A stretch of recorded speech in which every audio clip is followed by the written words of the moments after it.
الله أكبر الله أكبر الله أكبر لا إله إلا الله نحمده ونستعينه ونستغفره ونعوذ بالله من شرور أنفسنا وسيئات أعمالنا من يهده الله فلا مضل له ومن يضلل فلن تجد له وليا مرشدا أشهد أن لا إله إلا الله وحده لا شريك له وأشهد أن محمدا عبده ورسوله أما بعد فإن أصدق الحديث كتاب الله وخير الهدي هدي محمد صلى الله عليه وسلم وشر الأمور محدثاتها وكل محدثة بدعة وكل بدعة ضلالة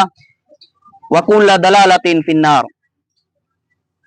Ang lahat ng pagpupuri, pasasalamat ay bukod tangi lamang kay Allah Subhanahu wa Ta'ala. Purihin at pasalamatan si Allah Subhanahu wa Ta'ala. Sa Kanya lamang tayo humingi ng tulong at sa Kanya lamang tayo humingi ng kapatawaran. At sa Kanya lamang tayo magpakupkup mula sa kasamaan ng ating mga sarili at kasamaan ng ating mga gawa. Sino man ang ginabayan ni Allah Subhanahu wa Ta'ala ay walang makapagliligaw. At sino mang nasa ligaw ay walang makapaggagabay maliban si Allah Subhanahu wa Ta'ala.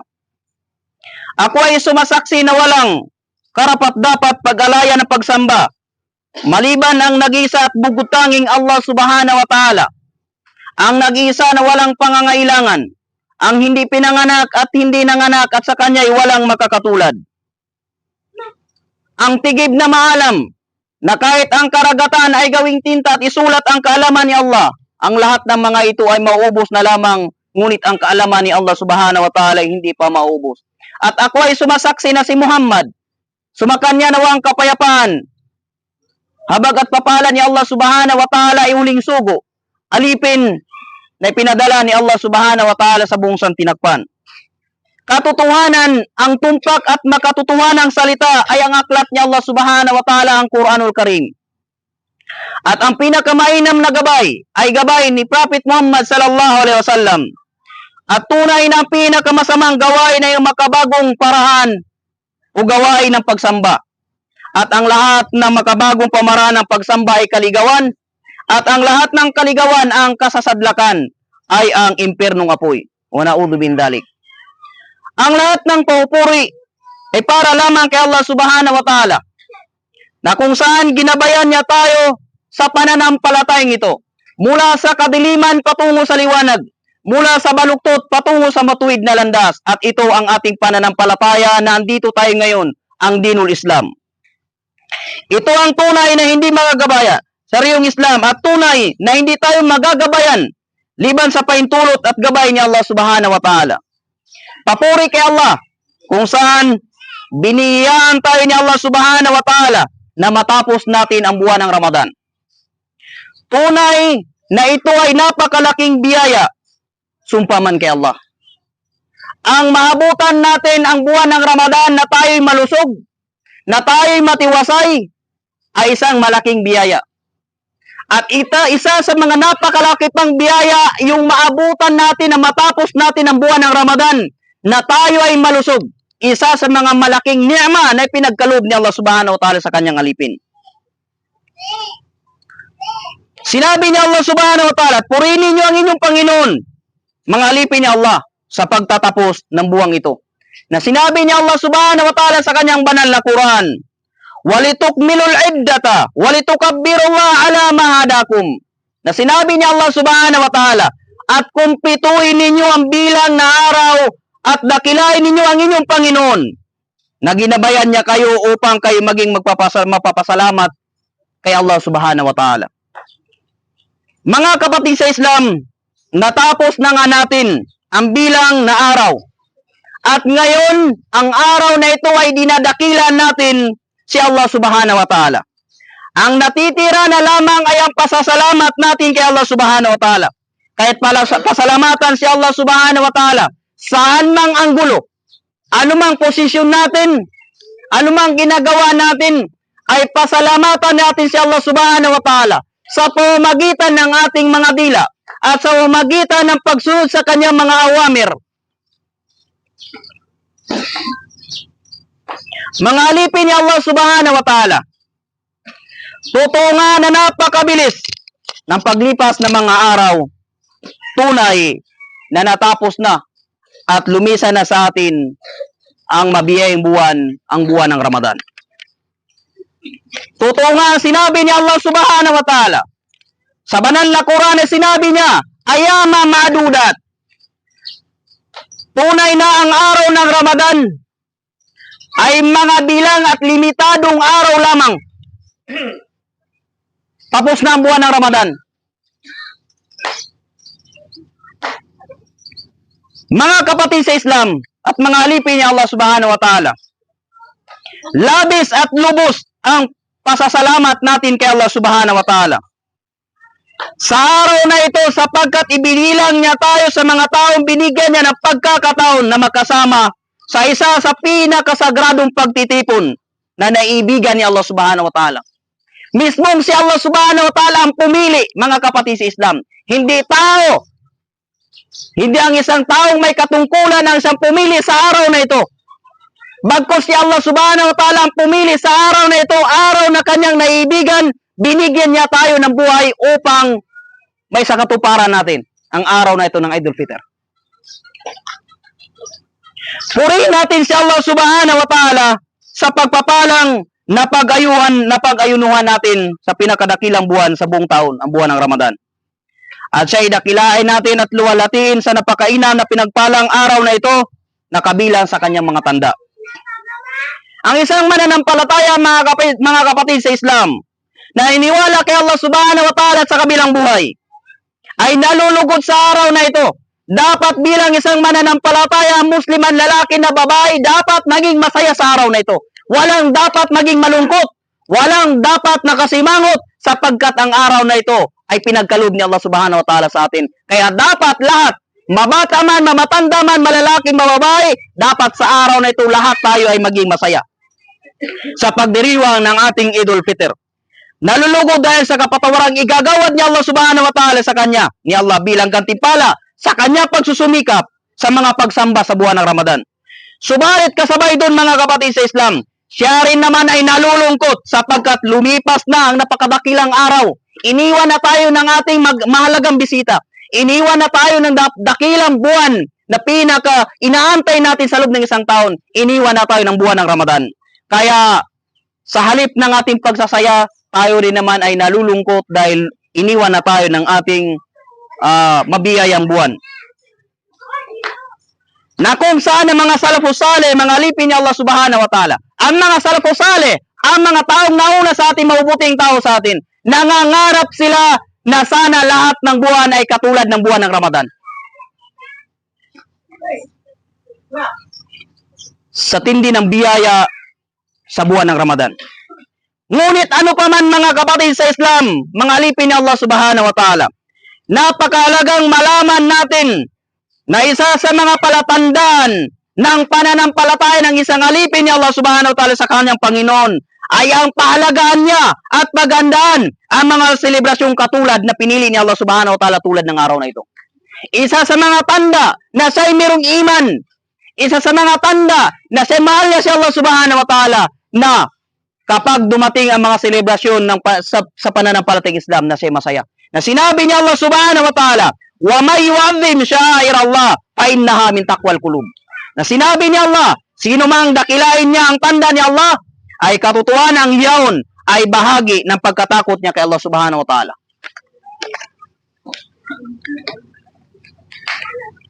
Ang Idul Fitr ay kabilang sa mga tanda ni Allah na tayo, mga alipin niya, ay tumutugon sa kanyang panawagan na siya lamang ang dapat pagalay na pagsamba. Nang lahat ng pamayanang Muslim ay nagkakaisa sa buong mundo, sa pagsasagawa ng pagdiriwang na ito, mga kapatid sa Islam. Wala nang pagdiriwang na sineselebrate sa buong mundo na nagkakaisa, na pare-pareho ang kanilang mga sinasabi, Pari-pariho ang kanilang mga zikir, pari-pariho ang kanilang pagsambayang maliban sa selebrasyon sa pananampalatayang Islam. Sapagkat itong Eid, si Allah ang pumili. Kaya buong mundo ang nagse-celebrate. Kung paano tayo nagse-celebrate na mayroong uniform, kung paano tayo nagse-celebrate, ganun din ang pagse-celebrate sa Amerika. Ganun din ang pagse-celebrate sa Palestine. Ganun din ang pagse-celebrate sa Korea, kahit sa mga non-Muslim country. Kung paano tayo nagsambayang, kung paano tayo magkhutba, ganun din ang kanilang ginagawa. Allahu Akbar. At ang bawat Muslim na niwala kay Allah subhanahu wa ta'ala sa huling araw, ay narito. Lahat ng Muslim, tulad nandito sa atin sa Tikaw, lahat ng kamusliman ay andito. Nakapagbihis ng maayos na pananamit, nakapaglinis sa katawan, iniiwan nila ang kanilang mga trabaho, iniiwan natin ang ating mga pwesto upang ipagdiwang ang isa sa mga mahalagang araw, ang Idul Fitr. Allahu Akbar. Mga kapatid sa Islam at mga alipin ni Allah subhanahu wa ta'ala, lumisan man ang Ramadan, subalit siguradong ito'y magbabalik sa susunod na taon. Ang hindi lamang sigurado ay kung tayo maabutan pa ba natin ang susunod na Ramadan sa susunod na taon. Walang pagdududa mga alipin ng Islam na ang Ramadan ay mulit-muli itong babalik hanggang sa huli nating salindahi. Ngunit ang tanong, kung sa susunod ba na Ramadan ay maabutan ulit natin ang panibagong Ramadan, yan ay panalangin natin kay Allah subhanahu wa ta'ala. Mga kapatid sa Islam at mga alipin ni Allah subhanahu wa ta'ala, noong nakaraang taon, ay mga ilan sa ating mga kamag-anak at mga kaibigan, mga kakilala, na tayo'y nakakasama-sama sa pag-iiftar, kasama sa tarawih. Ngunit ang ilan sa kanila, ngayong taon ay hindi na natin nakakasama. Mayroon sa kanila na nagnanais na maabutan nila ang Ramadan, ngunit bago pa man sumapit ang Ramadan, sila'y binawian ng buhay. At mayroon namang mga tao, mga Muslim na mga masuswerte, na dinatnan sila ng kamatayan sa loob mismo ng Ramadan. Allahu Akbar. Ngunit, isa tayo sa mga pinili ni Allah subhanahu wa ta'ala, na matapos natin ang buong Ramadan at masasaksihan natin ang pagtitipon na ito. Allahu Akbar. Kaya mga kapatid sa Islam, lumisan man ang Ramadan, ay huwag nating hayaan na pati ang mga aral sa buwan ng Ramadan ay madadala na rin paglisan. Lumisan man ang Ramadan, ay huwag nating lisanin o tanggalin ang mga natutunan natin sa buwan ng Ramadan. Yung mga kabutihang na idulot sa buwan ng Ramadan, ay i-apply natin. Tinuruan tayo ng Ramadan kung paano tayo magtimpi. Tinuturuan tayo ng Ramadan kung paano tayo magdadamayan sa isa't isa. Tinuturuan tayo ng Ramadan kung paano pagtibayin ang tinatawag na ukhuwatul Islamiyah. Tinuturuan tayo ng Ramadan kung paano tayo mapapalapit, lalong mapapalapit kay Allah. Tinuruan tayo makapagsambahayan ng 5 waktu. Tinuruan tayo magtarawih. Tinuturuan tayo magtahajjud, magqiyamul lail. Pinupursige tayo magbasa ng Quran, mga dhikr, mga amal saleh. Sana sa pagtatapos ng Ramadan ay huwag nating hayaan na pati ang mga yan ay mawala din sa atin. I-apply natin mga kapatid sa Islam.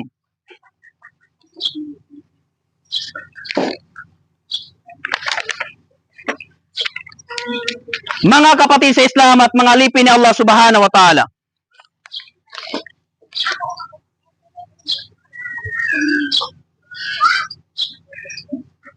ang mga sahaba radhiyallahu anhum ay nagtatanong kay Prophet Muhammad sallallahu alaihi wasallam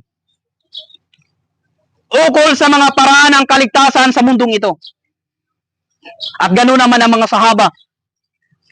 Gusto nilang itanong kay Prophet Muhammad sallallahu alaihi wasallam yung mga bagay na makapagliligtas sa kanila sa kabilang buhay. Kaya tinanong nila si Prophet Muhammad sallallahu alaihi wasallam.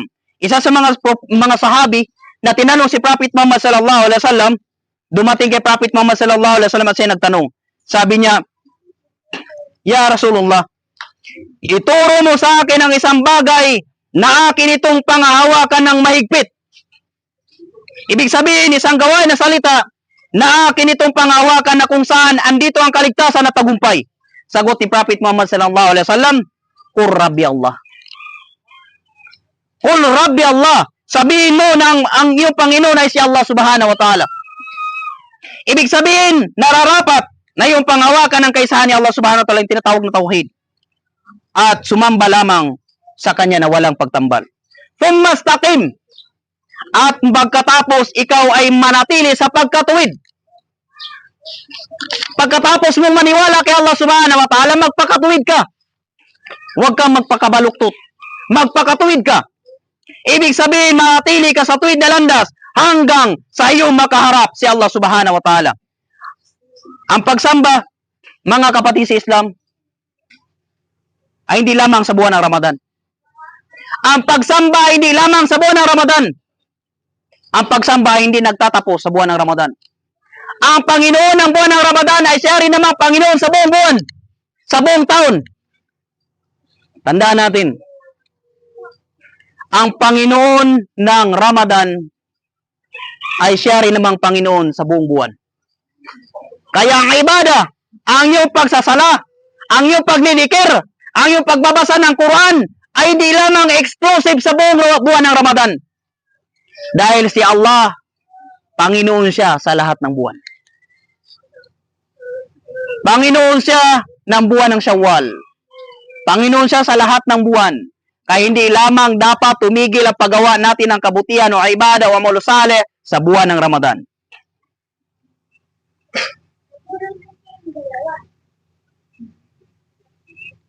At sinabi ni Sufyan at-Thaqafi kay Prophet Muhammad sallallahu alaihi wasallam, ano pa ang lubos na pinangangambahan mo para sa akin, ya Rasulullah?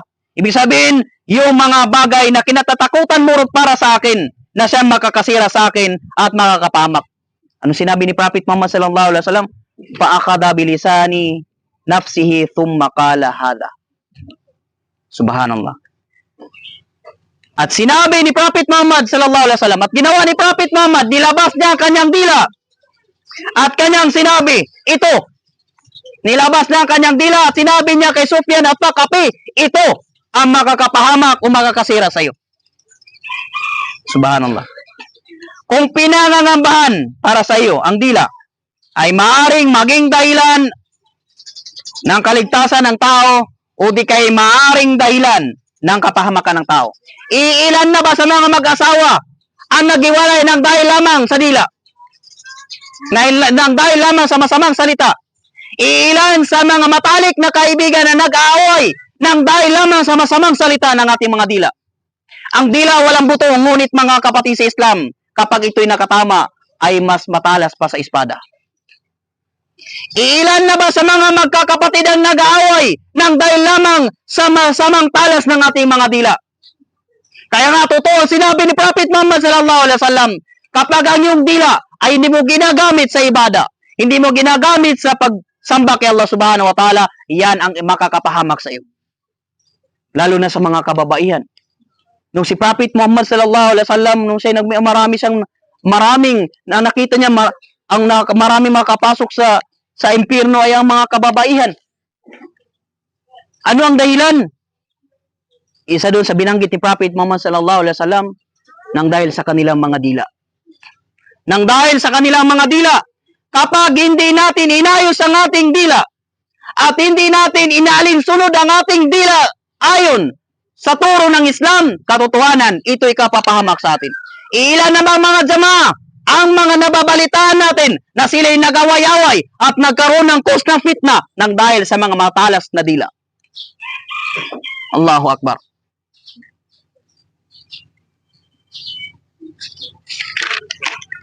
Mga alipin ni Allah subhanahu wa ta'ala, huwag nating kalimutan